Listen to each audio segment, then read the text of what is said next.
Oh, come on, really? Not sure won in an opinion poll of who would be best Prime Minister.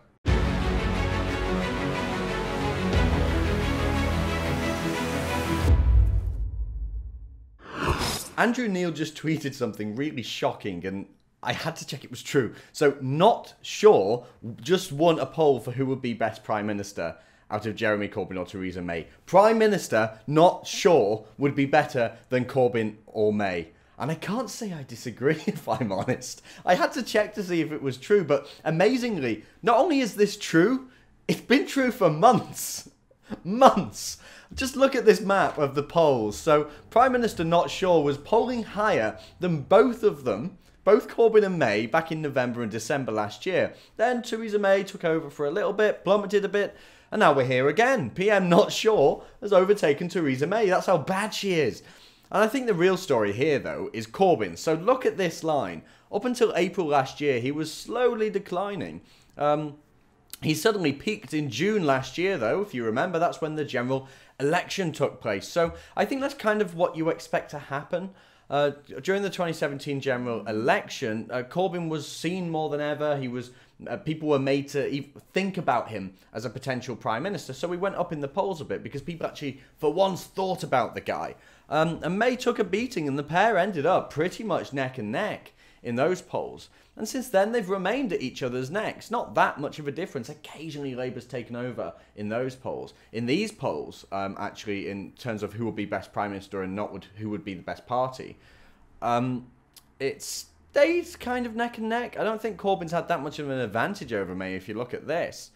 But I think the gap is widening now for a couple of reasons. So, one, nobody knows Labour's policy on Brexit. Do you know? I don't know. They just used their conference in Liverpool to try and clarify the position, but it's still as confusing as ever, and I've still got no bloody clue what their plan even is, because here's the thing. Some of Labour's leadership are pro-Brexit, but secretly. Some of Labour's leadership are pro-Remain, openly. But then a lot of Labour's membership are pro-Remain, but a lot of Labour's membership are also pro-second referendum, which includes an option to remain in the European Union. But then not the members, but the voters, the people that just vote for the Labour Party, they're pro-Brexit quite openly. They're the ones who voted, the 52% who voted in the referendum. They're typically working class Labour supporters. And when you combine this unholy mesh, you think, how can anyone vote for a political party like this that's in utter shambles? And by the way, there's another one there. There's some in the Labour Party who want a second referendum, but without the option to stay or go back into the European Union, as Leon McCluskey is now saying. So look at that chaos and think, who would vote for this? Who would vote for this? No wonder Jeremy Corbyn is extremely unpopular whenever asked about who would be best prime minister. No wonder not sure won. But then amazingly, Theresa May couldn't even beat not sure either.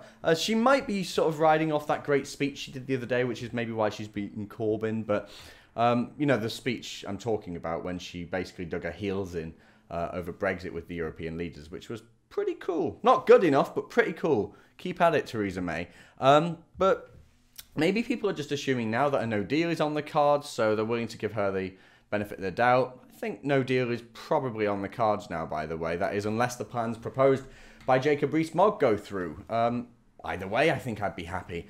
But the real take-home here from this story, from these numbers, and from this story of Prime Minister not sure, is that neither of them are particularly popular, which is pretty amazing because, you know, I can't help but think, imagine being so unpopular, so bad at your job that you have to fight your hardest to become more popular than an anti-Semitic, radical, socialist hippie. If you like that and want to see more, remember to like and subscribe and download the new Rebel app from the Apple App Store and the Google Play Store.